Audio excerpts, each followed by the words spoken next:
Hi everyone, welcome back to my channel Gitanjali Story Time in Manipuri. Ngasigi wari sidi aina liza doise haunting paranormal bhoot haitare tamnaba adugi wari ne ado sigi aina lido wari se documentation tawraga larika chauna larika idana movie ga su film ga su na me hai adu noina wari je larik si hena paninga gadi Amazon da yaubani the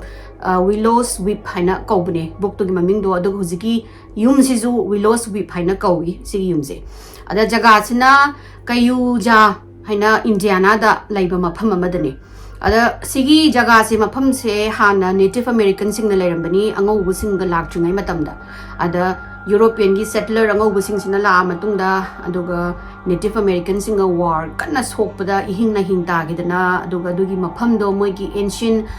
burial hadi moigi kanogi Native American gi missing phumambagi jaga oibasani adugi mafam se war da kano singna settler singduna European settler singduna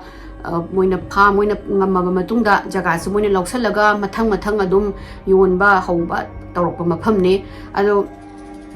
moina sagi phumma khopada mayamna harise Native American singna kanu angau basing sina mafam se loksan gi basida curse tawrami jo hai aduga details oina di iramdre curse oy hanam just moigi mayamada gi locals ni belief ne haitare adi koi di oirame haidi moi mayam gi phumagi moi ancient burial gi ground ni khotpani di hairame sigi Willow Weep hariba Willows Weep hariba yumse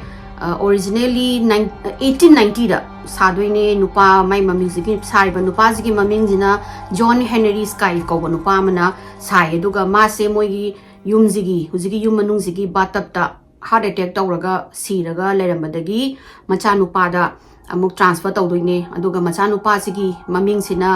kanu kawe Jesse Sky khana kawe mana yumse take over tawre ado sigi yum sigi maming se kamaina Willows Weep hena kawino haibada yum sigi manakta willow tree hena amalei adugi sigi willow tree se chauna hawe duduga yum zima pura kaya tare ni tangkhai magumba mana kano phamaga khoi mami ga phagai marum phangalaga kholaga tawbudagi yum se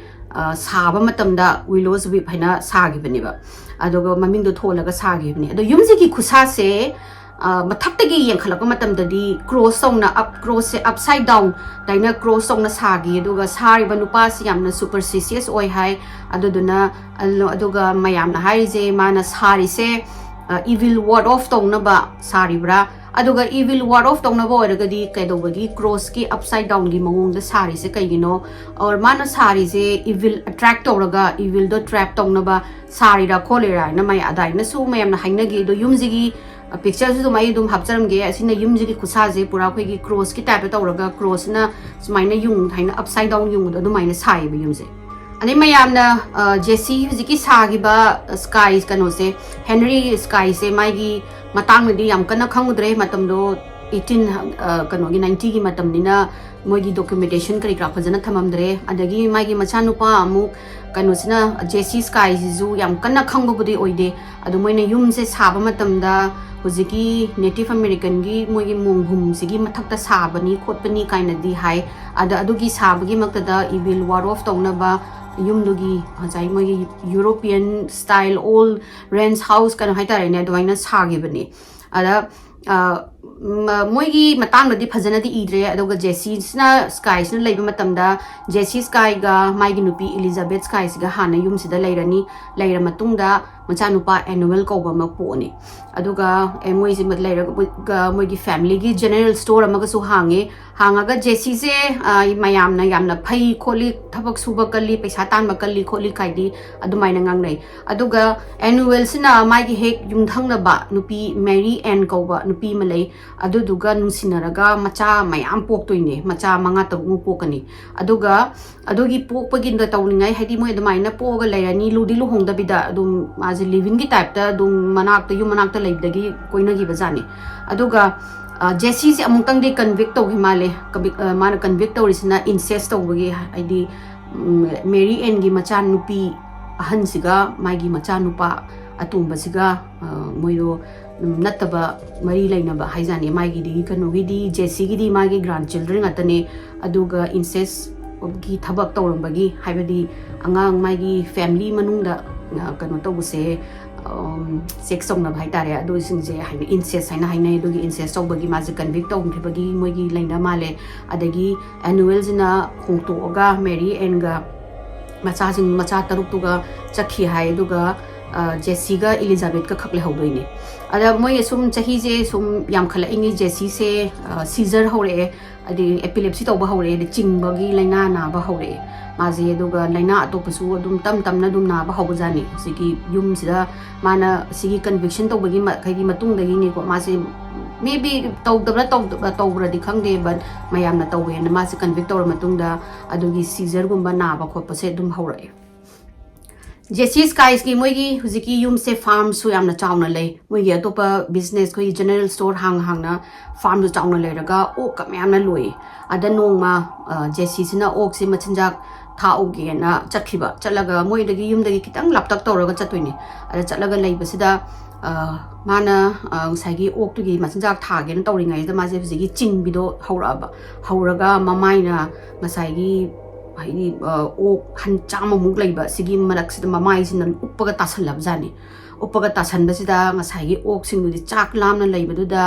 ok mem duna chenjhallaga ma se devour tawraba haidi moina mache chetlaga saraga Jessie sina law base ngasai gi mamai duna moigi rekhom lainang marak da mamai duna tasalabani na adagi yum ju su kitang mai gi farm ju kitang laptak na leiba jeki okon oki makon je aduduna mana law base tadraga adum ok sing duna dum mache chela sarab jani adai Elizabeth na mai nupa se yam kuina kaigino sagi oki machinjak thapa chakhraga halaktre khotre na maje phana kuina ngairamaga lakmandre na mana check tawba halakpasidadi made heta furat khoigi traumatic oiba sin noin udoini ko made pura magi drissa je lorem doine ngasai Jessie gi arimba khara sida ok mayam do munnara phunara chiknara ma munna chale adum ubudagi mama aidi ma do adagi shock chakhidana mental institute amada phana kuina chahi kaya leidoine ada yumse kanam bok ten tawba leibidabadagi maigi macha nupa annual sida transfer tawre aduga annual na maigi nupi Mary Ann ne aduga maigi macha taruk surame mai macha taruk tuga la aga mafam du da leire aduga Mary Ann ga moi kan sina farm du su adum senare annual duna aduga moigi general store hang du su adum senaraga adumaina leire khara leraga magi mama du su halaga moi gi leminare Elizabeth se halaga aduga Elizabeth se ju lay lakpa ikui dana adum magi natural hagi cause na haidi anura pagi adaina ma je sigrani sira matungda Mary Ann je amu mangak naraga siraga lerame khara maidi sai kanojina Elizabeth ne sira matungda adaga Elizabeth se siraba matungda sagi Mary Ann do amu mangak nara siramani aduga khara leraga sahi yamdana khara leraga annual je amu magi kano tawra sidoine brain da hemorrhage tawraga sirani sibadagi macha jingduna leiba ngamaroi kholoroi haina yumado kano tawgre moina auction da kan tawre lauthoga mayam se leina ba khona bane na do maina tawda jiki yumjigi auction je lauthopasida mi amana mu leirani jiki yumje leiriba nongna leiriba nupa sigi maming sina Robert Sandlin kawe ado Robert Sandlin gi matang bisu yam kanadi yawramde adobu mana mayum sida hongpa matam sida maji paranormal gi khaga de experience soba hawra abajani adi tumingai daga mana kongda mulung sonba adagi di kogi wall daga khujinaga khotpa manbai makhon taba aduga magi floor magi floor gi board hatare ne makhagi oi floor thaba upak dagi koko kathin ba hoba adu mataraga magi haidi magi mana kong sidaga mi mana sum wangang bagi type ta adu maina adum tawjani aduga khara leiraga Robert sizu amu mysteriously amu siraga leirame phagungda Robert se sira matungda magi machajingi marakta uziki Willow Weep ki house ki ne my property du ne magi belongings singji khanaraga court ta phana kuina leire court ta kan tongna dana machimana moi haitare ne machajing du gi marakta yana na bhona bada phana kuina khana dana court ta leire duga finally court ta settle tawra matung sida yumje amuk market ta amuk puthora ani yon bagi uziki yumje amuk amaduna yon thorak pase 1999 dane adudaga 1999 sida Skinner family hana malay moina lairani Curtis Skinner amasung maigi nupi Cheryl Skinner haina moina lairaga maigi macha nupamga nupi nga tawraga moisi yum sida hongjala aga lairaga ahamba leiba horakpasida moise khaga ngasai paranormal gi kai no khaga uba hore ahamba da budi moine khaidi yumdo yam kuiraba 1800 ta saramba yumnina makhon mawa dum thoi buni na khalame do bo sum henjala ani moi kano makhon taba makhon mawa tawba khopa yum sida tawriba potse adoga 2001 da saigi Curtis ki nupi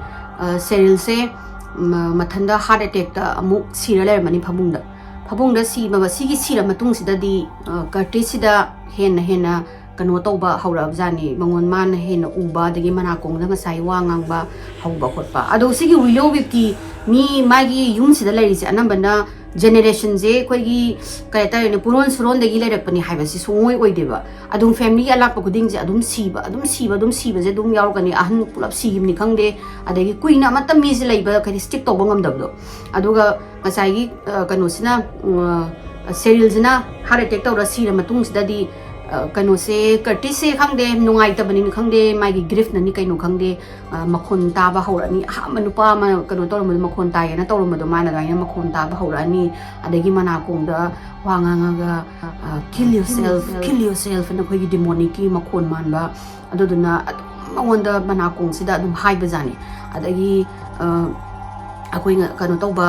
mi mamanak taga maning daga lepa manba khotpa adugumado ada mana moigi ne varamdadi hairame sumaina magi kano magi yumdo magi nupi sira matungda khangde mana masa nungai tabadaira or mado matwai nungai tabagira or grief stricken oibagira khangde sumai kill them kai tawba dugumba he mana kongda ngange khotle na tawramani tawramaga khara leira kansida mathanda majin nongmaina kapsinjaraga siraga lairamani magi sofa sida taraga siraga lairamdoni nupas Willow Weep ki curse hai tare or magi kano phattaba dark pase mayamna khangna na hojiki yumje moigi machan duna yonje yondoine yon basida $1 million da yumje list tawbajani yam chawba property ne yumduga estate magi chawna leibuga ada sektere ba mayam do pakatana ki dana aidi hojiki kano tawi kholi mi mayam owner sing adum siba khopa tawbase sektabadagi market te lawthoga amuk moina nauna mung maman yam handharaga 400,000 da yumje list tawdagi Brenda kauba adi Brenda Zimmerman or Brenda Johnson haina khange maga maigi machanu pasina adum yumdo moisu yumdo hongningaga chawna farm ga tawba khotpa pambagi yumje yengba lakpa yumje lengba yakwa moisu yumje ubasida mana gi interview da haiba wani khangde kai ginu khangde yumje ma ahum lag yengba la ame haiba ahum lag yengba lakpa sa mana pamdana yumje leidoine na mana 2010 dane mana yum leidoisina ada yumdo ahamdadi yamna manle kanambong na kano tawbidrabanina yengsanbidramina aduga manju amalle aduga yumdu khoi renovate tawdradi leiba yadre aduga sumamandu yam hongna phangbanina mage masanu paga tawraga yumdo renovate tawraga moigada moigi mayum oijage loige hana adumaina khanbajani Brenda sina mana yumje leiba how masi yumje leiraga hongjalaga renovate tawdugi honaba matamsida paranormal oiba activity si masi thengnaba horopasida mana khandi khalle kari noina yumsi bu leiruisibo haina magi notorious oiba pasu lei yumji gi matangda aduga ina leirisi kaigino budi khalle doraga sumasi du matamda lightin yamna adu ningba khotpa tawbuna tabanina superstition kaino khotpano kaisi masi kaya ma walawramde adubu moina renovation hauraga mana no magi machanu pasina silingi kano moigi upak mem leibado do lokthoga kano tawbajani lokthoga anoba singena loina phuktok ingai sida mama du su leini masanu pa du su leini ada moina saina phu ingai sida makhona ma koi kano sidagi wall manung digi makhona ma dong torpajani dong torpasida moise kaino ne na kai digi lai no ne na mamam sa si yengamaga khangongdana ngasai phalang sida lairamba moi upak singje haitare ne muna lokthoktriba upak nappaga dum leibani ko ꯌꯣꯄꯤꯅꯒ ꯊꯥꯔ ꯂꯩꯕ ꯎꯄꯥꯛꯅꯤ ꯎꯄꯥꯛꯁꯤ ꯃꯊꯟꯇ ꯄꯥꯏꯊꯣꯔꯛꯑꯒ ꯃꯆꯥꯅꯨꯄꯥꯁꯤꯗ ꯊꯣꯝꯖꯥꯅꯤ ꯑꯗ ꯃꯆꯥꯅꯨꯄꯥꯁꯤꯁꯨ ꯂꯣꯡꯅ ꯇꯥꯗꯣꯏꯅꯦꯕ ꯉꯁꯥꯏ ꯃꯥꯅ ꯁꯤꯡ ꯂꯧꯊꯣꯛꯑꯝꯕꯗꯒꯤ ꯑꯗ ꯃꯣꯏ ꯑꯅꯤꯁꯦ ꯗꯦ ꯋꯦꯔ ꯕꯣꯠ ꯁꯣꯛ ꯑꯦꯟ ꯇꯦꯔꯤꯐꯥꯏഡ് ꯍꯥꯏꯗꯤ ꯑꯦꯠ ꯗ ꯁꯦꯝ ꯇꯥꯏꯝ ꯍꯥꯏꯗꯤ ꯉꯁꯥꯏ ꯀꯔꯤꯅꯣꯅꯦꯅ ꯃꯈꯣꯟ ꯇꯥꯏꯗꯕ ꯑꯣꯏꯅ ꯌꯦꯡꯉꯩꯁꯤꯗ ꯈꯪꯍꯧꯗꯅ ꯌꯣꯄꯤꯒ ꯊꯥꯔꯒ ꯃꯤꯒꯤ ꯋꯥꯜ ꯍꯣꯏ ꯋꯥꯜꯗꯣ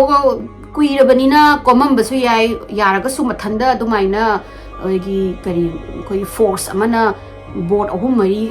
ꯄꯥꯏꯊꯣꯔꯛꯑꯒ ꯃꯆꯥꯅꯨꯄꯥꯗꯨꯗ ꯊꯣꯝꯃ ꯇꯥꯕꯗꯨꯗꯤ ꯃꯣꯏꯁꯨꯗꯨꯗ ꯀꯤꯔꯕꯅꯤꯅ ꯃꯣꯏꯁꯨ ꯈꯪꯉꯤ ꯀꯤꯔꯦ ꯀꯔꯤꯅꯣꯅꯦꯅ ꯃꯣꯏꯁꯨ ꯈꯜꯂꯒ ꯂꯩꯔꯦ ꯑꯗꯨꯒꯤ ꯍꯧꯖꯤꯛꯀꯤ ꯅꯨꯡꯗꯥꯡꯁꯤꯗ ꯃꯥꯅ ꯆꯥꯛ ꯊꯣꯡꯉꯤꯉꯩꯁꯤꯗ ꯃꯥꯒꯤ ꯃꯅꯤꯡꯗ ꯀꯅꯥꯅꯒꯨꯝꯕ ꯑꯃꯅ ꯂꯦꯞꯄꯒꯤ ꯃꯥꯁꯦ ꯑꯗꯨꯃꯥꯏꯅ ꯑꯃ ꯐꯥꯎꯔꯛꯄꯁꯤꯗ ꯃꯥꯅ ꯀꯩꯅꯣꯅꯦꯅ ꯃꯥꯁꯦ ꯃꯥꯏ ꯃꯆꯥꯅꯨꯄꯥꯗꯣ ꯑꯗꯨꯗꯤ ꯉꯁꯥꯏ ꯕꯣꯠꯇꯨꯅ ꯊꯣꯝꯕꯒꯤ ꯁꯣꯛꯄꯒꯤ ꯐꯕꯨꯡꯗꯒꯤ ꯐꯧꯕꯅꯤ ꯃꯥ ꯊꯣꯛꯂꯛꯑꯖꯥꯠꯂꯥꯅ ꯈꯜ ꯃꯥꯅ ꯑꯣꯟꯊꯣꯛ ꯌꯦꯡꯕꯁꯤꯗ ꯀꯅꯥꯝꯕꯨ ꯎꯗ꯭ꯔꯦ ꯑꯗꯒꯤ ꯑꯃꯨꯛꯁꯨ ꯃꯥꯅ ꯑꯃꯨꯛ ꯆꯥꯛ ꯊꯣꯡꯉꯩꯁꯤꯗ ꯑꯃꯨꯛ ꯃꯅꯤꯡꯁꯤꯗ ꯁꯨꯝ ꯍꯥꯏꯗꯤ ꯃꯥꯏ ꯃꯅꯤꯡꯗ ꯂꯦꯞꯄꯤꯁꯦ ꯁꯨꯝ ꯅꯛꯁꯤꯜꯂꯛꯄꯩ ꯇꯥꯏꯞꯇ ꯃꯉꯣꯟꯗ ꯐꯥꯎꯗꯣꯏꯅꯦ ꯑꯗꯩ ꯃꯥꯅ ꯀꯔꯤꯅꯣꯅꯦꯅ ꯑꯩꯅ ꯑꯣꯟꯊꯣꯛ ꯌꯦꯡꯕꯁꯤꯗ ꯈꯪꯍꯧꯗꯅ ꯑꯃꯨꯕ ꯐꯤꯒꯔ ꯑꯃ ꯐꯛꯅ ꯂꯥꯟꯈꯤꯗꯣꯏꯅꯦꯕ ꯃꯥꯁꯨ ꯈꯪꯗꯣꯏꯅꯦ ꯑꯗꯨꯒ ꯃꯥꯅ ꯈꯜꯂꯤꯁꯦ ꯀꯩꯅꯣ ꯉꯁꯥꯏꯅ ꯐ꯭ꯂꯣꯔ ꯕꯣꯔꯗꯇꯣ ꯃꯊꯟꯗ ꯉꯁꯥꯏꯒꯤ ꯋꯥꯜꯒꯤ ꯕꯣꯔꯗꯇꯣ ꯃꯊꯟꯗ ꯎꯄꯥꯛꯁꯤꯡꯗꯣ ꯃꯊꯟꯗ ꯄꯥꯏꯊꯣꯔꯛꯑꯦ ꯑꯁꯤꯅ ꯇꯧꯔꯤꯁꯤꯕꯣ ꯑꯩꯕꯨ ꯃꯤꯊꯟꯗ ꯀꯩꯅꯣ ꯇꯧꯔꯤꯕ꯭ꯔꯥ ꯃꯤꯠꯅ ꯑꯩꯉꯣꯟꯗ ꯍꯥꯏꯗꯤ ꯀꯩꯅꯣ ꯇꯧꯔꯤꯕ꯭ꯔꯥ ꯃꯤꯠꯁꯤꯅ ꯑꯩꯉꯣꯟꯗ ꯀꯔꯟ ꯇꯨꯔꯟ ꯎꯍꯜꯂꯤꯕ꯭ꯔꯥ ꯑꯩꯒꯤ ꯋꯥꯈꯜꯅ ꯎꯔꯤꯕ꯭ꯔꯥ ꯈꯣꯠꯂꯤꯕ꯭ꯔꯥ ꯍꯥꯏꯅ ꯃꯥꯁꯦ ꯑꯃꯨꯛ ꯄꯥꯈꯠꯂꯦ ꯑꯗꯨꯒꯤ ꯃꯇꯨꯡꯗ ꯑꯃꯨꯛ ꯃꯥꯅ ꯃꯦꯟꯇꯦꯅꯦꯟꯁꯀꯤ ꯃꯤ ꯈꯔ ꯀꯧꯔꯦ ꯃꯣꯏ ꯑꯗꯥꯏꯒꯤ ꯂꯩꯕꯥꯛꯁꯤꯡꯗꯣ ꯈꯔ ꯇꯧꯊꯣꯛꯑ ꯈꯣꯠꯂꯒ ꯇꯦꯝꯈꯥꯏꯈ꯭ꯔꯒ ꯁꯦꯝꯅꯕ ꯈꯣꯠꯅꯕꯅ ꯇꯧꯕꯁꯤꯗ ꯍꯧꯖꯤꯛꯀꯤ ꯃꯦꯟꯇꯦꯅꯦꯟꯁ ꯋꯥꯀꯔꯁꯤꯡꯁꯤꯅ ꯂꯩꯕꯥꯛꯇꯣ ꯇꯧꯊꯣꯛꯄꯁꯤꯗ ꯁꯔꯨ ꯑꯃ ꯐꯪꯉꯦ ꯁꯔꯨ ꯐꯪꯕꯁꯤꯗ ꯃꯥꯅ ꯀꯩꯅꯣꯗ ꯕ꯭ꯔꯦꯟꯗꯥꯗ ꯂꯥꯛꯑꯒ ꯄꯤꯔꯦ ꯍꯥꯏꯅ ꯁꯔꯨ ꯐꯪꯉꯦ ꯈꯣꯠꯂꯦ ꯀꯃꯥꯏꯅ ꯇꯧꯗꯣꯏꯅꯣ ꯈꯣꯠꯇꯣꯏꯅꯣ ꯀꯩꯅꯣꯅ ꯑꯗꯒꯤ ꯉꯁꯥꯏ ꯕ꯭ꯔꯦꯟꯗꯥꯗꯨꯁꯨ ꯁꯔꯨꯗꯣ ꯎꯔꯒ ꯀꯩꯗꯧꯗꯣꯏꯅೋ ꯈꯪꯗꯗꯅ ꯃꯥꯒꯤ ꯃꯃꯥꯟꯅꯕꯤ ꯑꯃ ꯂꯩ ꯄꯨꯂꯤꯁ ꯑꯃ ꯃꯣꯏꯒꯤ ꯂꯣꯀꯦꯜꯒꯤ ꯄꯨꯂꯤꯁ ꯑꯃ ꯑꯗꯨꯒ ꯃꯥꯒ ꯇꯤꯟꯅꯕ ꯑꯗ ꯃꯥꯏ ꯃꯅꯥꯛꯇ ꯄꯨꯔ ꯆꯠꯂꯦ ꯄꯨꯔꯒ ꯃꯥꯅ ꯁꯨꯃꯥꯏꯅ ꯑꯩꯒꯤꯗ ꯍꯥꯏꯅ ꯁꯔꯨꯁꯦ ꯐꯪꯉꯦ ꯈꯣꯠꯂꯦ ꯀꯩꯗꯧꯁꯤꯒꯦ ꯈꯣꯠꯈꯤꯁꯦ ꯇꯧꯕꯗ ꯍꯧꯖꯤꯛꯀꯤ ꯄꯨꯂꯤꯁꯇꯨꯅ ꯅꯪ ꯏꯗꯔ ꯅꯪ ꯂꯪꯊꯣꯛꯈꯤꯒꯦꯔꯥ ꯅꯠꯇ꯭ꯔꯒꯅ ꯃꯐꯝ ꯅꯪꯅ ꯍꯧꯖꯤꯛꯀꯤ ꯐꯝꯃꯕ ꯃꯐꯝꯗꯨꯗ ꯐꯨꯝꯖꯤꯜꯂꯝꯃꯣꯅ ꯑꯗꯨꯃꯥꯏꯅ ꯍꯥꯏꯔꯕ ꯀꯩꯒꯤꯅꯣꯗ ꯃꯌꯥꯝ ꯑꯗꯥꯏꯒꯤ ꯂꯣꯀꯦꯜꯒꯤ ꯃꯤꯁꯤꯡꯗꯨꯅ ꯊꯥꯏꯅ ꯇꯥꯈꯤꯕꯗꯤ ꯑꯦꯟꯁꯤꯌꯟꯒꯤ ꯕꯣꯔꯦꯜ ꯒ꯭ꯔꯥꯎꯟꯅꯤ ꯑꯩꯈꯣꯏꯒꯤ ꯃꯣꯏꯒꯤ ꯕꯔꯤ ꯇꯧꯈꯤꯕꯒꯤ ꯍꯥꯏꯗꯤ ꯐꯨꯝꯈꯤꯕꯒꯤ ꯑꯗꯨꯒꯨꯝꯕ ꯒ꯭ꯔꯥꯎꯟꯅꯤꯅ ꯑꯗꯨꯗꯒꯤ ꯁꯔꯨ ꯑꯣꯏꯔꯝꯕ ꯌꯥꯏ ꯑꯗꯨꯗꯨꯅ ꯁꯤꯔꯤꯕ ꯃꯤꯁꯤꯡꯗꯨꯒꯤ ꯄꯤꯁꯇꯣ ꯃꯣꯏ ꯗꯤꯁꯇꯔꯕ ꯇꯧꯅꯤꯡꯗꯦ ꯑꯗꯨꯒ ꯀꯅꯥ ꯈꯪꯅꯤ ꯅꯣꯏꯅ ꯁꯤ ꯁꯔꯨꯁꯨ ꯂꯧꯊꯣꯛꯎꯕꯗꯒꯤ ꯍꯦꯟꯅ ꯀꯩꯅꯣ ꯇꯧꯕ꯭ꯔꯥ ꯐꯠꯇꯕ ꯍꯦꯟꯅ ꯌꯨꯝꯁꯤꯗ ꯑꯃꯨꯛ ꯑꯦꯇ꯭ꯔꯦꯛ ꯇꯧꯕ꯭ꯔꯥ or I cannot take the risk of the wrath ꯍꯥꯏꯅ ꯍꯥꯏꯗꯤ ꯉꯁꯥꯏꯒꯤ ꯃꯣꯏꯒꯤ ꯀꯔꯤ ivilꯒꯤ wrathꯇꯣ ꯃꯥ ꯑꯗꯨꯗꯤ ꯂꯧꯕ ꯉꯝꯃꯣꯏ ꯈꯣꯠꯂꯣꯏꯅ ꯇꯧꯅꯕꯗꯒꯤ ꯀꯩꯅꯣꯁꯦ ꯕ꯭ꯔꯦꯟꯗꯥꯁꯦ ꯍꯜꯂꯛꯑꯒ ꯃꯥꯅꯗꯤ ꯑꯃꯨꯛꯇꯪꯗꯤ ꯊꯤꯖꯤꯟꯒꯦ ꯁꯤꯒꯤ ꯃꯇꯥꯡꯗ ꯀꯗꯥꯏꯗꯒꯤ ꯁꯔꯨꯁꯦ ꯀꯃꯥꯏꯅ ꯕꯤꯂꯣꯡ ꯇꯧꯔꯤꯅꯣ ꯊꯥꯏꯅꯒꯤ ꯑꯦꯟꯁꯤꯌꯟꯗ ꯐꯨꯝꯃꯝꯕꯒꯤ ꯃꯣꯏꯒꯤ ꯑꯣꯏꯔꯕ꯭ꯔꯥ ꯅꯠꯇ꯭ꯔꯒ ꯏꯀꯨꯏ ꯀꯨꯏꯗꯅ ꯐꯨꯝꯃꯤꯕ꯭ꯔꯥ ꯈꯣꯠꯂꯤꯕ꯭ꯔꯥ ꯃꯥꯁꯦ ꯊꯤꯖꯤꯜꯂꯒꯦꯅ ꯍꯣꯠꯅꯔꯦ ꯑꯗꯨꯒꯤ ꯊꯤꯖꯤꯜꯂꯤꯉꯩꯒꯤ ꯇꯧꯔꯤꯕ ꯃꯔꯛꯁꯤꯗ ꯍꯦꯛꯇ ꯀꯩꯅꯣꯒꯤ ꯕ꯭ꯔꯦꯟꯗꯥꯒꯤ ꯃꯌꯨꯝꯁꯤꯗ ꯄꯦꯔꯥꯅꯣꯃꯦꯜꯁꯦ ꯀꯩꯅꯣ ꯇꯧꯕ ꯍꯦꯜꯂꯛꯇꯣꯏꯅꯤꯀꯣ ꯑꯩꯈꯣꯏꯒꯤ ꯇꯝꯅꯕ ꯍꯣꯟꯇꯤꯡꯁꯦ ꯍꯦꯟꯖꯜꯂꯛꯇꯣꯏꯅꯤ ꯅꯣꯡꯃ 2010ꯒꯤ ꯃꯇꯝ ꯑꯁꯥꯏꯁꯤꯗ ꯃꯥꯁꯤꯅ ꯂꯦꯞꯀ ꯃꯥꯒꯤ ꯍꯣꯜꯋꯦꯁꯤꯗ ꯆꯠꯄꯖꯥꯠꯅꯤ ꯍꯣꯜꯋꯦꯁꯤꯒꯤ ꯆꯠꯄꯁꯤda ꯃꯥꯒꯤ ꯉꯁꯥꯏ ꯐꯤꯂꯤꯡ ꯑꯃ ꯃꯥꯏ ꯃꯅꯤꯡꯗ ꯃꯤ ꯑꯃ ꯂꯦꯞꯄ ꯃꯥꯜꯂꯦꯅ ꯇꯧꯕꯗꯣ ꯑꯗꯨꯒꯤ ꯐꯤꯂꯤꯡꯗꯣ ꯐꯥꯎꯔꯛꯄꯁꯤꯗ ꯃꯥꯅ ꯀꯔꯤ ꯑꯣꯏꯔꯁꯥꯅꯣꯅ ꯃꯅꯤꯡ ꯑꯣꯟꯊꯣꯛꯀꯦ ꯇꯧꯕꯁꯤꯗ ꯃꯅꯤꯡ ꯑꯣꯟꯊꯣꯛꯇ꯭ꯔꯤꯉꯩꯁꯤꯗ ꯑꯩꯈꯣꯏꯒꯤ ꯑꯟꯁꯤꯟ ꯐꯣꯔꯁ ꯑꯃꯅ ꯃꯥꯁꯦ ꯀꯟꯅ ꯏꯟꯊꯨꯔꯛꯇꯣꯏꯅꯦꯕ ꯏꯟꯊꯨꯕꯗꯒꯤ ꯕ꯭ꯔꯦꯟꯗꯥꯁꯦ ꯍꯦꯛꯇ ꯂꯣꯡꯈꯥꯛꯂꯣꯡꯅ ꯇꯥꯔꯒ ꯃꯥꯁꯦ ꯁꯣꯛꯑꯅꯤ ꯑꯗꯨꯗ ꯑꯃꯨꯛ ꯑꯗꯨꯒꯤ ꯁꯣꯛꯄꯒꯤ ꯍꯥꯏꯗꯤ ꯃꯥꯒꯤ ꯑꯗꯨꯒꯤ ꯄꯥꯈꯠꯄꯒꯤ ꯂꯩꯅꯔꯤꯉꯩ ꯑꯗꯒꯤꯗꯤ ꯇꯧꯔꯤꯉꯩ ꯃꯔꯛꯁꯤꯗ ꯑꯃꯨꯛ ꯅꯣꯡꯃꯅ ꯃꯥꯅ ꯆꯥꯛ ꯊꯣꯡꯕꯒꯤ ꯀꯩꯅꯣꯁꯤꯗ ꯀꯤꯆꯟꯁꯤꯗ ꯆꯥꯛ ꯊꯣꯡꯕꯖꯥꯠꯅꯤ ꯆꯥꯛ ꯊꯣꯡꯕꯁꯤꯗ ꯃꯈꯣꯟ ꯑꯃ ꯁꯨꯝ ꯊꯣꯡ ꯑꯃ ꯇꯣꯛ ꯇꯣꯛ ꯇꯣꯛ ꯇꯣꯛ ꯇꯣꯛ ꯇꯣꯛ ꯇꯣꯛ ꯇꯧꯕꯒꯤ ꯃꯈꯣꯟꯁꯦ ꯁꯨꯝ ꯇꯥꯕꯁꯤꯗ ꯃꯥꯅ ꯀꯔꯤ ꯑꯣꯏꯔꯕꯖꯥꯠꯅꯣꯅꯦꯅ ꯃꯥꯅ ꯁꯨꯃꯥꯏꯅ ꯄꯥꯛꯊꯔꯒ ꯌꯦꯡꯉꯤꯉꯩꯁꯤꯗ ꯃꯥꯒꯤ ꯀꯤꯆꯟꯗꯒꯤ ꯅꯥꯀꯟꯗꯒꯤ ꯀꯤꯆꯟꯒꯤ ꯗ꯭ꯔꯣꯋꯔ ꯃꯌꯥꯝꯁꯦ ꯍꯦꯛꯇ ꯂꯣꯏꯅꯃꯛ ꯀꯩꯅꯣ ꯇꯧꯒꯅꯤ ꯃꯊꯟꯗ ꯂꯣꯏꯅꯃꯛ ꯍꯥꯡꯇꯣꯛꯆꯔꯛꯑꯒ ꯀꯣꯜ ꯂꯤꯛ ꯃꯌꯥꯝꯁꯦ ꯃꯊꯟꯇ ꯄꯥꯏꯊꯣꯔꯛꯑꯒ ꯍꯦꯛꯇ ꯃꯥꯒꯤ ꯃꯣꯏꯒꯤ ꯄ꯭ꯂꯦꯠ ꯃꯌꯥꯝꯁꯤꯁꯨ ꯃꯊꯛꯀꯤ ꯃꯣꯏ ꯀꯦꯕꯤꯅꯦꯠꯁꯤꯡꯗꯒꯤ ꯄꯥꯏꯊꯣꯔꯛꯑꯒ ꯕ꯭ꯔꯦꯟꯗꯥꯁꯦ ꯊꯣꯝꯗꯣꯏꯅꯤ ꯕ꯭ꯔꯦꯟꯗꯥꯁꯦ ꯊꯣꯝꯕꯗ ꯕ꯭ꯔꯦꯟꯗꯥꯒꯤ ꯃꯀꯣꯛꯁꯤꯗ ꯀꯥꯏꯗꯅ ꯗꯣꯛꯇꯔꯗꯒ ꯆꯠꯅꯔꯒ ꯃꯥꯁꯦ ꯐꯣꯠꯅꯗꯣꯏꯅꯤ ꯍꯧꯖꯤꯛꯀꯤ ꯇꯧꯔꯤꯉꯩ ꯃꯔꯛꯁꯤꯗꯁꯨ ꯕ꯭ꯔꯦꯟꯗꯥꯁꯤꯁꯨ ꯀꯔꯤꯅꯣ ꯌꯨꯝꯗꯨꯗꯤ ꯂꯩꯔꯨꯔꯦ ꯄꯩꯁꯥ ꯃꯌꯥꯝ ꯊꯥꯗꯔꯒ ꯍꯦꯛꯇ ꯍꯣꯡꯇꯣꯛꯀꯦꯅ ꯌꯥꯕ ꯅꯠꯇꯦ ꯀꯃꯥꯏꯅ ꯍꯣꯡꯉꯨꯅꯤ ꯌꯨꯝꯗꯣ ꯃꯥꯁꯨ ꯌꯨꯝꯗꯣ ꯂꯩꯕ ꯅꯠꯇꯦ ꯑꯇꯣꯞꯄ ꯄꯩꯁꯥꯁꯨ ꯃꯌꯥꯝ ꯇꯤꯡꯊꯣꯛꯎꯔꯕꯅꯤꯅ ꯀꯔꯤꯅꯣꯗꯣ ꯃꯥꯗꯣ ꯌꯥꯝ ꯈꯪꯅꯤꯡꯕꯗꯣ ꯌꯨꯝꯁꯤꯗ ꯂꯩꯔꯤꯁꯦ ꯍꯣꯏ ꯌꯥꯝꯅ ꯀꯨꯏꯔꯕ ꯌꯨꯝꯅꯤ ꯑꯗꯒꯤ ꯑꯣꯅꯔ ꯃꯌꯥꯝ ꯁꯤꯒꯤ ꯈꯣꯠꯈꯤ ꯍꯥꯏꯕꯅꯤꯅ ꯃꯣꯏꯒꯤ ꯁ꯭ꯄꯤꯔꯤꯠꯀꯨꯝꯕ ꯂꯩꯔꯕ꯭ꯔꯥ ꯅꯠꯇ꯭ꯔꯒꯅ ꯖꯁ ꯃꯥꯏ ꯏꯃꯦꯖꯤꯅꯦꯁꯟꯂ ꯀꯔꯤꯅꯣ ꯍꯥꯏꯕꯗꯣ ꯃꯥꯗꯣ ꯊꯦꯡꯅ ꯈꯪꯅꯤꯡꯉꯦꯅ ꯃꯥꯅ ꯔꯤꯖꯜ ꯇꯧꯕꯁꯦ ꯃꯥꯅ ꯐꯪꯕ ꯔꯤꯖꯜꯁꯦ ꯍꯦꯛꯇ ꯃꯉꯣꯟꯗ ꯌꯥꯝꯅ ꯀꯔꯤ ꯍꯥꯏꯇꯥꯔꯦ ꯇꯨ ꯈꯦꯎ ꯆꯣꯡꯕ ꯔꯤꯖꯜꯒꯨꯝꯕ ꯑꯣꯏꯗꯣꯏꯅꯦ ꯑꯗ ꯃꯥꯅ Brenda magi search tawbagi sida hamba hana lairamba tenant ama tenant hai hanagi owner ama lairamba sida mana reach out tawraga yum sigi haina tawba khopagi matang da hangmasida hujiki yum owner hanubi ne mamang da moina hana owner oiramba family amagi mine ada hujiki nupi sina hairaise ai aina tabadadi wari masmaina tai matam aduda yumdo noina leitringai haidi jinkano Skinner ga family naga leitringai maraksida yumdo mathang yonarapai maraksida tenant ama haidi bharada leiba mala ami nupi ma aduga mai macha chahi nipan subim ga teenager amaga macha nupa teenager amaga moisila aga leirambado local jingduna adagi local sinduna sai mama do khara chingnei haidi khara kitang concerning oi mado nupa ahum luhongre aduga magi nupa ahum singdo yamna mysterious oiba maungda loina kano tawgi khotki adi mangi kanamuna karai chakhimno khoknu ta khangde na haibu da moidu kitang dugi nupi do concern oi khole kaina ga di haiba tai aduma fact to di phajana kanano kai kino di ma da khangongdre na aduma na nupi sin tame ada huziki nupi na honga amatung sida moise he khonga paga yamna strangely behave tawba hore local digi mi sing duga wari sadaba adagi thong lon salaga laibi adai moina ura kandana moigi family se pulap khoigi bruise ma ESC bakaba adagi khujinna khotpagi maram mamai june dagi di kano nangan pambom saiga se khujinna khotpagi maram gumba uba khotpa tawraga nongma khangawdana angang nupi macha se manggi doine mangaga thibasida angang nupi macha se phangaroi aduga karai da kanamona karai da leigamno khangaroi ma je kamaina kadom da kari da chakramno na khangaroi ba khangdaraga adugi leibagi maraksida mai ngasai teenager macha manaw nupa se asiji ju manung da house manung sida yam torment tawra male moina budi phajana hairam de do reju hairap teenager do nadi moigi neighboring moigi smanaga school ka ba neighboring do da yum do da smaina kill yourself ka tawba khotpa dugumba dagi di khangde da daina kai tawrami kholam me kai de do maina mana palamba jani aduga khara leiraga uzigi angang magi kano si machan nupi je mangraba khara leira kanda mathanda ma se thawri yalaga si leram doine adu mayam haise ngasagi magi machan nupi mangi bai grief ne aduga yum duna mangonda torture tawba kano do grief to ne aduna si aduduna thanda sijabani na hairi aduga macha sigraba matungda khara leira kanda mama do mathanda mu heart attack tawraga idi khangdine mangang ba haikano na lai moi du laiba entity gumba lairabra phattaba duna namaga halera khangde mayam jingsu adu matamda postmortem ga ju phajan tawbide du mathanda tumaga sira lairamena mama da su maina sigina adugi matung daine moina yumje mo yon thorak to ni yon thorak kanda Skinner family na laigibani ba yumje adagi Brenda na khali se hujiki saru do angang nupi macha du da soidina belong tawrongani habasima belief tawreba kaigiro da boy ngasagi imung da mama duga teenager dugi kanobudi phange sarubudi phange duga angang budi phangdabanina maybe mai mayum da somehow angang pi macha do siraga mama duna kanambu takthok to bida adugi kano sida hujiki property sida phumam dong male adugi saru do male na aduga mana further research tawra matungda hujiki saru se identify tawba ngamni kanal you know di khangdre duga angang macha da belong tawba sigi arms ne na adumaina mana khangba ngamgi asigi discovery gi matungda gi di moigi mayum sida paranormal se khoigi haidi kanjalak pa hele mapangan kankhar pa hele aina mamangda butki wari sinda haigib se ahamda di khaji dang show ta holamaga tamna magi kano do safongak padu khadi phattaba je mi gi awa ana pihalaga ana yek pihalaga safongak pa se dumaina yamna tawwe na ina tai aduduna mana hujiki discovery tawra matung sida saru do lauthoga mana examine tawbagi piro matung sida yum sida hena kano tawba hawra padu tamna ba hawra ani nongma Brenda sina magi window gi manak sida kano tawraga lepaga window gi koi kano se magi thongnau gi glass sing do sengdo lei bjani sing basi nga sai man ahamba feel taw khiba amu kanu do mu feel taw re ni adu feel taw pada ma si khoi gi yam haina dai ba khoi gi sense of dread hana khoi ka eta re ni wakhan ngai ta ba khoi yam kiza ba yam haina da ba kanu se sense of dread haina go ma adu ko ma se power aga yam haina dai ba ma je ada mana inusi mai jo mu kanu kai do rob sa no na khallaga ma se haina kanu tawraga haina chengam maga 타다라가 이행겐 떠오링아이 마락시다 ꯍꯦꯛꯇ ꯃꯥꯒꯤ ꯃꯅꯒꯟꯁꯤꯗꯩꯁꯤꯗ ꯈꯨꯖꯤꯟ ꯑꯁꯥꯡꯕ ꯑꯃꯅꯅꯦ ꯀꯣꯔꯣ ꯂꯥꯎꯅ ꯈꯣꯠꯇꯣꯏꯅꯦ 3-4ꯔꯛ ꯈꯣꯠꯂꯛꯇꯣꯏꯅꯦ ꯈꯣꯠꯂꯛꯄꯁꯦ ꯃꯥꯁꯦ ꯍꯦꯛꯇ ꯅꯥꯃꯟꯗꯅ ꯃꯥꯅ ꯄꯥꯏꯔꯝꯃꯤꯕ ꯉꯁꯥꯏꯒꯤ ꯁꯦꯡꯅ ꯄꯣꯠꯇꯣ ꯂꯪꯊꯣꯛꯑꯒ ꯂꯤꯚꯤꯡ ꯔꯨꯝꯁꯤꯗ ꯆꯦꯟꯊꯣꯛ ꯆꯠꯀꯅ ꯇꯧꯕꯖꯥꯠꯅꯤ ꯆꯦꯟꯁꯤꯜꯂꯛꯄꯖꯥꯠꯅꯤ ꯆꯦꯟꯁꯤꯜꯂꯛꯄꯁꯤꯗ ꯂꯤꯚꯤꯡ ꯔꯨꯝꯁꯦ ꯍꯦꯛ ꯌꯧꯕꯒ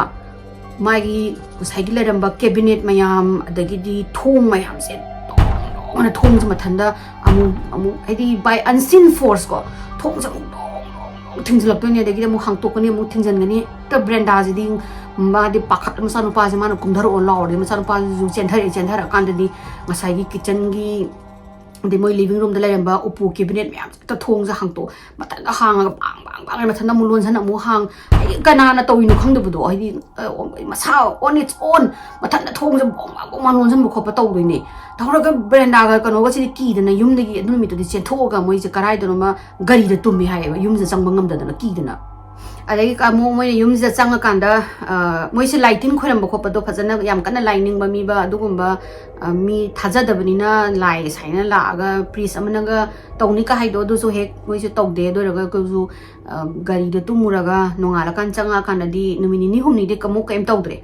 ꯀꯩꯝ ꯇꯧꯗ꯭ꯔꯒ ꯅꯨꯃꯤꯠ 4-5ꯅꯤ ꯁꯨꯔꯛꯄꯁꯤ ꯑꯁꯤꯗ ꯕ꯭ꯔꯦꯟꯗꯥꯁꯤꯅ ꯅꯣꯡꯃ ꯃꯥꯁꯦ ꯇꯨꯝꯃꯒ ꯂꯩꯕꯖꯥꯠꯅꯤ ꯇꯨꯝꯕꯁꯤꯗ ꯄꯨꯡ 3 ꯑꯌꯨꯛꯅ ꯑꯍꯤꯡꯒꯤ ꯑꯣꯔ ꯅꯣꯡꯉꯥꯜꯂꯝꯗꯥꯏꯒꯤ ꯄꯨꯡ 3ꯁꯦ ꯃꯌꯥꯝꯅ ꯍꯥꯏꯕꯗꯣ ꯏꯚꯤꯜꯁ ꯇꯥꯏꯝꯅꯤ ꯁꯤꯗꯩꯗꯅꯤ ꯃꯌꯥꯝꯅ ꯗꯦꯚꯤꯜꯒꯤ ꯀꯩꯅꯣ ꯗꯦꯚꯤꯜꯁ ꯇꯥꯏꯝ ꯍꯥꯏꯅꯩꯀꯣ ꯑꯗꯨ ꯄꯨꯡ 3ꯒ ꯇꯥꯔꯛꯄ ꯁꯥꯏꯁꯤꯗ ꯃꯥꯅ ꯇꯨꯝꯃꯤꯉꯩꯁꯤꯗ ꯃꯥꯒꯤ ꯊꯣꯡ ꯋꯥꯜꯁꯤꯗꯩꯗ ꯊꯣꯡꯁꯤꯗ ꯀꯣꯛ ꯑꯣꯏꯅ ꯊꯤꯜꯂꯛꯄꯖꯥꯠꯅꯤ ꯌꯥꯝ ꯀꯟꯅ ꯊꯤꯜꯂꯛꯄꯖꯥꯠꯅꯤ ꯍꯥꯏꯗꯤ ꯃꯥꯒꯤ ꯋꯥꯜ ꯃꯅꯨꯡꯗꯒꯤ ꯊꯤꯜꯂꯛꯄꯖꯥꯠꯅꯤ ꯑꯗ ꯃꯥꯁꯤ ꯃꯦꯀꯞ ꯊꯣꯛꯂꯛꯑꯒ ꯀꯔꯥꯏꯗꯤ ꯃꯈꯣꯟꯅꯣ ꯁꯤꯕꯨ ꯑꯣꯏꯅ ꯌꯦꯡꯉꯒ ꯂꯩꯔꯤꯉꯩꯁꯤꯗ ꯈꯪꯍꯧꯗꯅ ꯃꯥꯒꯤ ꯃꯁꯝꯁꯦ ꯃꯅꯤꯡꯗꯒꯤ ꯀꯅꯥꯅꯣꯝꯅ ꯍꯦꯛꯇ ꯇꯥꯞ ꯂꯥꯛꯑꯒ ꯃꯁꯝꯁꯦ ꯆꯤꯡꯕꯖꯥꯠꯅꯤ ꯆꯤꯡꯕꯗꯒꯤ ꯃꯥꯁꯦ ꯃꯁꯝꯒꯁꯦ ꯑꯥꯅ ꯂꯥꯎꯔꯒ ꯃꯥꯁꯦ ꯐꯃꯨꯡꯗꯒꯤ ꯆꯣꯡꯊꯣꯛꯇꯣꯏꯅꯦ ꯐꯃꯨꯡꯗꯒꯤ ꯆꯣꯡꯊꯣꯛꯏꯉꯥꯏꯁꯤꯗ ꯍꯦꯛꯇ ꯃꯥꯒꯤ ꯋꯥꯜ ꯃꯅꯨꯡꯗꯒꯤ ꯑꯗꯒꯤꯗꯤ ꯐ꯭ꯂꯣꯔ ꯕꯣꯔꯗꯇꯒꯤ ꯍꯦꯛꯇ ꯊꯣꯡꯅ ꯊꯤꯟꯕ ꯍꯧꯔꯛꯄꯗꯒꯤ ꯃꯥꯁꯦ ꯃꯥꯒꯤ ꯃꯆꯥꯅꯨꯄꯥꯒꯤ ꯀꯥꯗ ꯆꯦꯟꯁꯤꯜꯂꯀꯥꯟꯗ ꯃꯆꯥꯅꯨꯄꯥꯒꯤ ꯀꯥꯁꯤꯗ ꯀꯩꯝ ꯇꯧꯔꯝꯃꯣꯏ ꯃꯆꯥꯅꯨꯄꯥꯒꯤ ꯀꯥꯁꯤꯗ ꯆꯦꯟꯁꯤꯜꯂ ꯀꯞꯄꯒ ꯈꯥꯡꯗꯣꯏꯅꯦ ꯑꯗꯨꯒ ꯃꯥꯒꯤ ꯁꯥꯏꯁꯤꯗ ꯃꯁꯝ ꯐꯣꯏꯈꯤꯕꯒꯤ ꯈꯔ ꯂꯩꯔꯝꯗꯣꯏꯅꯦ ꯑꯗꯩ ꯑꯍꯥꯡꯕ ꯈꯔ ꯂꯩꯔꯝꯃꯅꯤ ꯑꯗꯨꯒ ꯀꯅꯥꯅꯣ ꯐꯣꯏꯔꯤꯁꯤꯗꯤ ꯀꯩꯝ ꯈꯪꯍꯧꯗ꯭ꯔꯦꯕ ꯏꯠ ꯋꯥꯁ ꯑ ꯑꯟꯁꯤꯟ ꯐꯣꯔꯁ ꯑꯗꯨꯒ ꯉꯁꯥꯏ ꯃꯥꯒꯤ ꯈꯨꯖꯤꯟꯅ ꯈꯣꯠꯄꯒꯤ ꯃꯔꯝꯁꯨ ꯃꯥꯅ ꯃꯌꯥꯝꯗ ꯏꯟꯇꯔꯚ꯭ꯌꯨꯗ ꯎꯠꯂꯦ ꯑꯗꯣ ꯑꯩ ꯄꯤꯛꯆꯔꯁꯨ ꯊꯤꯕꯅꯦ ꯐꯪꯗ꯭ꯔꯦ 6 ꯀ꯭ꯂꯣ ꯃꯥꯔꯛꯁ ꯍꯥꯏꯗꯤ ꯍꯥꯏꯗꯤ ꯁꯨꯃꯥꯏꯅ 2ꯔꯛ ꯈꯣꯠꯄꯒꯤ ꯈꯨꯖꯤꯟꯅ ꯁꯨꯃꯥꯏꯅ ꯈꯨꯖꯤꯟ 3 ꯄꯥꯟꯕꯅ ꯁꯨꯃꯥꯏꯅ 2ꯔꯛ ꯈꯣꯠꯄꯒꯤ ꯃꯥꯒꯤ 6 ꯀ꯭ꯂꯣꯁ ꯃꯥꯒꯤ ꯕꯦꯛꯇ ꯂꯩ ꯍꯥꯏꯅ ꯐꯣꯇꯣ ꯀꯩꯅꯣꯗ ꯍꯥꯞꯄꯦ ꯑꯗꯣ ꯑꯩ ꯄꯤꯛꯆꯔꯗꯣ ꯊꯤꯕꯅꯦ ꯐꯪꯗ꯭ꯔꯦ ꯑꯗꯒꯤ ꯃꯆꯥꯅꯨꯄꯥꯁꯤꯅ ꯅꯣꯡꯃ ꯑꯗꯨꯒꯤ ꯃꯇꯨꯡ ꯈꯔ ꯂꯩꯔꯒ ꯑꯃꯨꯛ ꯅꯣꯡꯃ ꯃꯣꯏꯁꯦ ꯍꯥꯏꯗꯤ ꯉꯁꯥꯏꯒꯤ ꯏꯚꯤꯜꯒꯤ ꯀꯩꯅꯣ ꯄ꯭ꯔꯦꯖꯦꯟꯁꯁꯦ ꯍꯥꯏꯗꯤ ꯄꯦꯔꯥꯅꯣꯔꯃꯦꯜ ꯄ꯭ꯔꯦꯖꯦꯟꯁꯁꯤꯅ ꯁꯨꯝ ꯃꯤꯁꯦ ꯀꯤꯕ ꯍꯧꯔꯛꯏꯅꯤ ꯅꯝꯕꯔ 1ꯗ ꯅꯨꯄꯤꯗ ꯍꯥꯟꯅ ꯂꯣꯏ ꯇꯥꯏꯅꯩꯀꯣ ꯑꯍꯥꯟꯕꯗ ꯅꯨꯄꯤꯁꯦ ꯀꯤꯍꯜꯂꯒ ꯁꯣꯜꯍꯜꯂꯒ ꯑꯗꯨꯒ ꯃꯣꯏꯅ ꯑꯣꯚꯔꯇꯦꯛ ꯇꯧꯕ ꯂꯥꯏꯕꯒꯤ ꯑꯗ ꯕ꯭ꯔꯦꯟꯗꯥꯗ ꯑꯃꯨꯛ ꯇꯝꯅꯔꯝꯃꯦ ꯑꯗꯨꯒ ꯑꯃꯨꯛ ꯃꯊꯪꯁꯤꯗ ꯃꯆꯥꯅꯨꯄꯥꯁꯤꯗ ꯇꯨꯝꯃꯒ ꯂꯩꯔꯤꯉꯩꯁꯤꯗ ꯃꯥꯒꯤ ꯐꯕꯨꯡꯁꯦ ꯀꯗꯛ ꯇꯧꯔꯒ ꯅꯤꯛꯂꯛꯑꯕ ꯇꯨꯝꯅ ꯑꯗ ꯃꯥꯁꯦ ꯑꯥꯔꯠꯀ꯭ꯋꯦꯛ ꯑꯣꯏꯕꯅꯤꯅ ꯍꯧꯒꯠꯂꯒ ꯃꯃꯥꯁꯦ ꯀꯧꯖꯥꯠꯅꯤ ꯏꯃꯥ ꯁꯨꯃꯥꯏꯅ ꯑꯥꯔꯠꯀ꯭ꯋꯦꯛ ꯇꯧꯕ꯭ꯔꯥ ꯈꯣꯠꯄ꯭ꯔꯥ ꯍꯥꯏꯅ ꯑꯗ ꯃꯃꯥꯗꯤ ꯈꯨꯝꯃꯛꯇ꯭ꯔꯒ ꯐꯕꯨꯡꯁꯦ ꯂꯦꯛꯑꯝꯕꯗꯒꯤ ꯆꯞ ꯂꯦꯞꯈ꯭ꯔꯦ ꯂꯦꯞꯄꯒ ꯃꯥꯒꯤ ꯉꯁꯥꯏꯒꯤ ꯀꯩꯅꯣꯁꯦ ꯐ꯭ꯂꯣꯔꯁꯤꯒꯤ ꯃꯅꯨꯡꯁꯤꯗꯒꯤ ꯍꯥꯏꯗꯤ ꯀꯅꯥꯅꯣꯃ ꯃꯈꯥꯔꯣꯝꯗꯒꯤ ꯀꯩꯝꯇ ꯃꯣꯏꯗꯤ ꯁꯤꯗꯗꯤ ꯂꯣꯏꯅ ꯎꯄꯥꯛ ꯅꯝꯕ ꯂꯣꯏꯅ ꯊꯥꯏꯀꯣ ꯋꯨꯗꯟ ꯐ꯭ꯂꯣꯔꯤꯡ ꯑꯣꯏꯕꯅꯤꯅ ꯑꯗꯨꯒ ꯐ꯭ꯂꯣꯔꯒꯤ ꯃꯈꯥꯗꯒꯤ ꯍꯥꯏꯇꯥꯔꯦꯅꯦ inside the floor ꯍꯥꯏꯇꯥꯔꯦ ꯑꯗꯒꯤ ꯍꯦꯛꯇ ꯗꯣꯡ ꯊꯤꯜꯂꯛꯇꯣꯏꯅꯦ ꯊꯤꯜꯂꯛꯄꯁꯤꯗ ꯉꯁꯥꯏꯒꯤ ꯃꯆꯥꯅꯨꯄꯥꯗꯤ ꯑꯍꯥꯟꯕ ꯃꯤ ꯑꯇꯣꯞꯄꯅꯒ ꯊꯤꯜꯂꯛꯏꯕꯣꯏ ꯅꯤꯡꯗꯅ ꯆꯣꯡꯊꯔꯒ ꯃꯥꯁꯤ ꯌꯦꯡꯕꯖꯥꯠꯅꯤ ꯀꯔꯤꯅꯣ ꯁꯤꯗ ꯆꯣꯡꯊꯔ ꯃꯥꯅ ꯑꯗꯨꯗ ꯇꯧꯔꯤꯉꯩꯁꯤꯗ ꯐꯕꯨꯡꯁꯦ ꯑꯃꯨꯛ ꯃꯊꯟꯇ ꯑꯃꯨꯛ ꯅꯤꯛꯂꯛꯄꯅꯦꯕ ꯑꯗꯨꯒ ꯃꯥꯅ ꯌꯦꯡꯕꯗꯗꯤ ꯐꯦꯟ ꯂꯩꯔꯤꯕ ꯑꯗꯒꯤꯗꯤ ꯕꯜꯕ ꯊꯥꯜꯂꯤꯕ ꯈꯣꯠꯂꯤꯕꯁꯤꯡꯗꯣ ꯀꯔꯤꯝꯇ ꯇꯧꯗꯕ ꯐꯕꯨꯡꯗꯣ ꯈꯛꯇꯪ ꯑꯗꯨꯒꯤ ꯏꯟꯁꯤꯗꯦꯟ ꯑꯗꯨꯝ ꯊꯣꯛꯑꯦ ꯑꯗꯨꯒ ꯉꯁꯥꯏꯒꯤ ꯃꯆꯥꯅꯨꯄꯥꯁꯤꯅ ꯔꯤꯅꯣꯚꯦꯠ ꯇꯧꯕꯒꯤ ꯃꯣꯏ ꯃꯌꯨꯝꯗꯨꯗꯤ ꯔꯤꯅꯣꯚꯦꯠꯇꯣ ꯂꯣꯏꯕ ꯉꯝꯗ꯭ꯔꯕꯅꯤꯀꯣ ꯑꯗꯨꯝ incident ꯅꯠꯇ꯭ꯔꯒ incident ꯑꯃꯨꯛ ꯊꯣꯛ ꯃꯦꯟꯇꯦꯅꯦꯟꯁꯀꯤ ꯃꯤ ꯂꯥꯛꯄꯗꯁꯨ ꯑꯃꯨꯛ ꯁꯣꯛ ꯇꯧꯗꯅ ꯑꯗ ꯃꯆꯥꯅꯨꯄꯥꯁꯤꯅ ꯃꯦꯟꯇꯦꯅꯦꯟꯁ ꯇꯧꯕꯒꯤ ꯊꯕꯛ ꯇꯧꯕꯁꯦ ꯑꯗ ꯑꯗꯨꯝ ꯑꯩꯈꯣꯏꯒꯤ ꯀꯩꯅꯣ ꯍꯥꯏꯇꯥꯔꯦ ꯑꯟꯁꯤꯟ ꯐꯣꯔꯁ ꯑꯃꯅ ꯃꯥꯁꯦ ꯑꯦꯁꯣꯜ ꯇꯧꯋꯦꯕ ꯑꯗꯨꯝ ꯑꯦꯁꯣꯜ ꯇꯧꯔꯒ ꯁꯣꯛꯍꯟꯕ ꯅꯠꯇ꯭ꯔꯒꯅ ꯃꯉꯣꯟꯗ ꯑꯩꯈꯣꯏꯒꯤ ꯑꯅꯥꯕ ꯑꯌꯦꯛꯄꯁꯦ ꯑꯗꯨꯝ ꯊꯣꯛꯍꯟꯗꯣꯏꯅꯦ ꯌꯨꯝꯁꯦ ꯑꯦꯠꯂꯤꯁ ꯍꯥꯏꯗꯤ ꯑꯩꯈꯣꯏ ꯑꯦꯖꯤꯐ ꯀꯩꯅꯣ ꯍꯥꯏꯇꯥꯔꯦꯅꯦ ꯌꯨꯝꯁꯦ ꯀꯔꯤꯝꯐꯥꯎ ꯁꯦꯝꯗꯣꯛꯄ ꯌꯥꯔꯣꯏ ꯆꯦꯟꯖꯦꯁ ꯂꯩꯕ ꯌꯥꯔꯣꯏ ꯈꯣꯠꯂꯣꯏ ꯀꯥꯏꯅꯒ ꯍꯥꯏꯕꯒꯤ ꯇꯥꯏꯞꯇ ꯑꯗꯨꯗꯤ ꯌꯨꯝꯗꯨꯗ ꯂꯩꯔꯤꯕ ꯑꯦꯟꯇꯤꯇꯤꯁꯤꯅ ꯑꯣꯔ ꯑꯦꯟꯇꯤꯇꯤꯁ ꯍꯥꯏꯒꯗ꯭ꯔꯥ ꯑꯣꯔ ꯑꯦꯟꯇꯤꯇꯤ ꯑꯃꯔ ꯍꯥꯏꯗꯤ ꯌꯨꯝꯗꯣ ꯀꯨꯏꯔꯕꯅꯤꯅ ꯃꯤꯁꯨ ꯃꯌꯥꯝ ꯁꯤꯈ꯭ꯔꯦ ꯈꯣꯠꯈ꯭ꯔꯦ ꯑꯗꯨꯗꯨꯅ ꯌꯨꯝꯁꯤꯗ ꯂꯩꯔꯤꯕ ꯄꯣꯠꯁꯤꯅ ꯌꯨꯝꯁꯦ ꯀꯔꯤꯝꯐꯥꯎ ꯍꯥꯏꯗꯤ ꯁꯦꯝꯖꯤꯟꯕ ꯌꯥꯔꯣꯏ ꯀꯥꯏ ꯍꯥꯏꯕꯒꯤ ꯇꯥꯏꯞꯇ ꯑꯗꯨꯝ ꯃꯣꯏꯒꯤ ꯊꯕꯛ ꯇꯧꯕ ꯈꯨꯗꯤꯡꯃꯛꯁꯦ ꯑꯗꯨꯝ ꯈꯥꯝꯗꯣꯏꯅꯦ ꯑꯗꯒꯤ ꯕ꯭ꯔꯦꯟꯗꯥꯁꯤꯁꯨ ꯎꯄꯥꯏ ꯂꯩꯔꯛꯇ꯭ꯔꯦꯅꯦ ꯍꯥꯏꯅ ꯌꯨꯝꯗꯣ ꯃꯣꯏꯗꯤ ꯔꯤꯅꯣꯚꯦꯠ ꯇꯧꯔꯒ ꯃꯣꯏꯒꯤ ड्रीम हाउस ओइजगे हैना लाइने दुइरनो खैगी युमजे फजना सेमजन मंगमदरी मोइजे अमो तुम खैगी मी खरा कंस्ट्रक्शन की मी ला अमगा लाओ यादबा अदगी अतोप मी सिंग माना खैगी मिस्ट्री गुंबा वाइरुबसिना मो मोइदजो मो खैगी खंगदि खैगी अनसिन फोर्स नेता असोल्ट तवे ना नोंगालगा लाओ यादबा पैसा लौद्रगसु लाओ काइन तौबुसा दाइरे सुम मोइसे अदोगी अदुम तौरगा लाए मचानुपागा ममागसना अर्ली 2011 गी सिगी मतमसदा मोइना कनो तौजानी सोफा अमा साई अमा स्किनर गी मपादुना सिबगी कनो से कर्टिसना सिबगी सोफा से अदुदो लैबजानी मन कंदुदा अदुदो मोइदो होंगोइदो हुंदोक्त्रिबा फजना पोचै सिंगदो साइददी पोट से पा हुंदोना दे तांगबनिना मेबी रिफर्बिश तौरगा सेमबा यागदरा खोकदरा काइनगा याम तौनै अदा मोइना हुंदोक्तबदा मोइसिना फम्मगा कनो तौरगा चक्सारागा लैरिङाइसिदा नकनजिदगी मखोनजे के का तौग मखोनजे ताबजानी ताबसिदा कईनो मोइनिसन ऑन्थो येंबसिदा साई चेयर से मोइगी रॉकिंग चेयर से सिदा मथंदा के मथंदा हाई लेदुनेबा अदगी मोइना नुसित का संगा अबजाला खै बो थों नाउदे अमतदे हंगतुक्ते कराइदे थोक्लैनोना मते मसा नुपासिना अब संगागा साई कनो से साई सोफा दुगी मनाकनी को लैजे रॉकिंग चेयर सिना माना रॉकिंग चेयर जमु मतंग लेपगा मु चंगा चाबसानी अदुगा मसा नुपासिना हे फमदबगा के मु हाइरपनिको अदगी मोइ अनीजे करीनो सिदी हाइराइदम सानुपासिना अस मे बी कनो ओइरमगनी नुसित नौरंगनी द ममासिना ब्रेंडासिना कराइदगी नुसित सु चंगबनदे निंगथमदागी थोंना लोंजलगा फेन थापदे कमाइना मथंदा लेंगदुइनोना अदुमाइन तौगे अदगी कनोजे ब्रेंडासे बिलीव तौबा हौरेने माजे अहामरदे मा बिलीव तौरमदे दुगुंबा तमनबा खोटबा काइजे अदे मासे दु उरुबदगी मंगोना थोइबा इंसिडेंट मयाम अदगी मसानुपारा थोइजगी मासे बिलीव तौबा हौरेदी मसिगी युमसे मागी स्माइना इविल प्रेजेंस लई हैबसे मासे फतना चपयुंगना बिलीव तौबा हौरे अदुगा माना हाइजे असिगी मफमसिदा होन तौरिसे स्पिरिट गुंबा अमतन नति हाइदि सिगिबा मीजिंगी स्पिरिट नति डिमन नि सेने डिमन इविल डिमन ओइबगिना माना मीदो सोखलिनि मिवंदा मिवंदा अना आइ पिरिबा अदगिदि मोइगे मसम पुंदना माजे कोइ कनो तौदना लम कनो दगा खरी फ्लोर दगा इंथुबा अदगी मसानुपादो बोट नगा थोंबा अदगी मयाम अतोप असोल्ट तौबा के मयाम अनसिन फोर्स न तौबा मयाम जे डिमन नि सिगी मीगी स्पिरिट ओइरो हैबसे माजे चपयुंग थाजरे अदगी माना मागी फैमिली गी कजिन सिंग अदगी मोइजिंग जे कौरगा मोइगी मयुमसिदा मोइ मंगा तरुक हाय कौरगा युमसिदा अमता लैयो अदुगा अखोइना वाखन्ना पोंखन्दा खलिब्रा दुगा नुइदजु अदुमाइना थेंनब्रा खोप्राइना माना कौरनी ब्रेंडासिना कौरगा मागी कजिन सिंग अदगी मागी मी मयाम मी सिंगो लानी लागा युमसिदा लैब मतमसिदा मोइना युम चंगकपगा यामना सेंस ऑफ ड्रेड से मोइसु फावे फावरगा सुम हाइदि नुमिनि नि हुमनि सुजलपसिदा मथंदा खोगी सेनिंगबा फावदो मथंदा सिनिंगबदुगा खोगी मना खोगी मकोक मना कुंगतबा मकोक मनुंगदगी त कनानोमना सिरो kill yourself हाइना खोगी डिमन ओइबा विस्पर हाइगद्रा मखोन दो माइना ताइ खोलेना मोइसि तौरानी दुगा मोइसिंदुजु अद युमनु तौरिबा पैरानॉर्मल जो मोइजे थेंगनादुनी अदुगा स्पेशली मागी कजिन अमा लay एल हाइना कनोगी ब्रेंडागे मासिदी नोंगा मोइगी लिविंग रूम गी उजिकी रॉकिंग चेयर मनाक्तुदा सोफादा फम्मगा तुम लेबजानी ngaतंग नैप अम लौर लेबजानी लौरिङाइसिदा खंगौदना मागी मसासिदा याम लुम्बा हेवीनेस अमा फील अमा तौदोइनी अदुगा सिगी हेवीनेस से फील तौवेना तौरिङाइसिदा मासे सोर होनबा ngamaroiba सोर होनबा ngमसे माना कइनो सोर होनबसे याम वायना साइना हगुलगा यिंगसिदा माइ ममांगसिदा मी गुम्बा मा करी गुम्बमना फलौना लानगी दुइनी लानबसिदा माना करिनो रेना हाइन मखोदगी माइ मथबाकसे पाइरगा सना यिंगसिदा खंगौदना कनानोंगी मखुतना मागी मखोरीजे पाइरगा माजे थाइन तौरगा थंकलक्तोइनी मागी सोफा फम्मीबा सोफादगी थंकलगा माजे उजिकी फ्लो मोइगी वॉलसिदा लंगबदा माजे तारगा मागी मख्वांग मागी L4 L5 हाय मागी ख्वांगी कनो लिगामेंगी कनो जे सोक्तोइनी अदुगी थौदोक्तगी जिकी ममागी कजिन एल सिदी युमसिदा खन मखोंग थादौ यादि नोंगान मादि अदुम नुमितुदा अदुम चटखरे मा आई अमु हन सि युमसे चंगोयना अदुगा मोइगी इंटरव्यू कोबो कोपदा माना युमसे चंगो हाइबदा मा सुंगा यादि आई युमसे सुंग चंगोयना माना वासखरेबा अदगी ब्रेंडागी मयुंगदा मोइगी जिकी युमदा मफम अमले हाना क्रॉस का थेलंबा मफम ओइसाने सिगी मफमसे युमजे युमोइना लैबा मतमदा udaba anoni uramde hujiki kano chakpagi burn mark ama hoigi mai chakhibai type ta ada mana changaga yeng masida aduga hujiki interview lo laiba nupa la mana dum utkani ko hujiki cross ki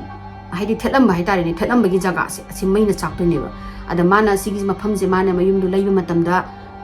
laite du kara maina mathanda appear tawrapani adai hujik Brenda je gyan ta dre ma je wonder tawre de mana risk lawraga yum sida laithara sira aduga previous owner dongna maju adugumba haidi mathanda mangak naraga sirame haibado adu tawsira or yum je yola sira na adamu yum yon ba je ma je mu contemplate tawre ni haidi aina yum je mu yoluraga unsuspected oiba khangdaba innocent mi mana mu laga moida mo sigi curse mu to howdu de aise pam de kamaina tawsigi ma je khallaga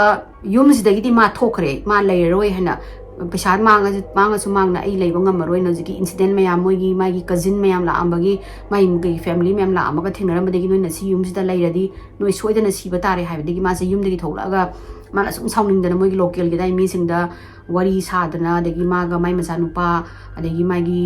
family singda thokpa singda mana wari sabadagi word se mathang spread tawraga koigi local adagi di national paranormal investigator singi mana kongda yaurani yaubudagi mayam singji interested oidana haidi yumdu da thoiba kanu do muisu experience ongningi film tongningi ko le na mayam Brenda da contact torapasida nupa ma yawe hayam na koigi famous koigi high profile paranormal case ta yamna kono thigaluraba haidi yamna thijalunjaluraba investigator ma yawe David Spring mai maming se David Spings over Nupase, as is not reach out already. Reach out over the mana, Smina Brenda, the lucky could gain Duga, Num Dom, the Ying, Smina, I get team, I get associate man for Aga Kolaga Hide. Brenda Yarela or Colona Duga, La Akanda, Muisna Hamba, my associates in the EPV, I am with Mina sound, Adegi, Canoe, ma'am, Quick Hungry, electric Haikonoita and Paranormal, electrical Canoe,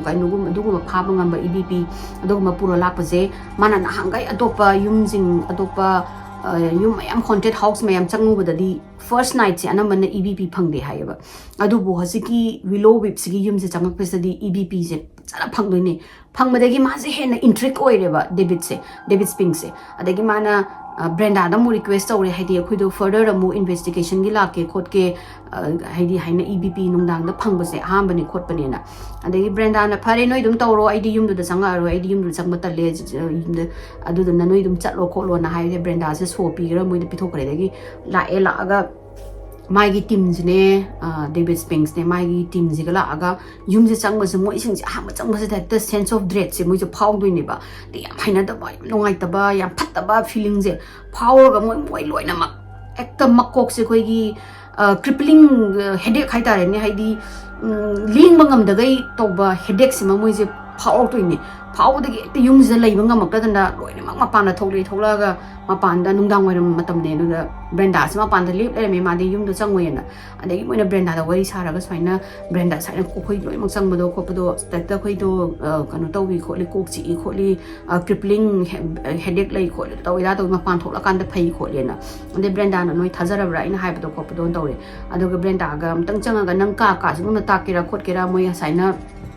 Skinner gi mama kanu dana mapa nupa ma Curtis na mathanda nungmay kapsar ma mafam do degi do hamana ai di sung sang way do yum do da noi dum sango that house is a portal of health na ma di hai greba moi gi portal ne hai greba di evil me am chang thok jing jing gi mafam ni do na ai di chang aroi noi dum sango ko lo na Brenda sin yaro di ni adegi Brenda sin na yum ji di yoninga ka sumana saina anoba bida mu sigi mana yon thoraga mu khangdaba innocent family ama da mu manguna thengnari je sumaina mu thengnare de ko ladi na mana yumje yon da laibasida David sina khang e aidi ma je yumje yoninge doraga sumana atop da yoninne na ada David sina yumje lairage na offer tawrani kano da Brenda da adai Brenda se harawre mana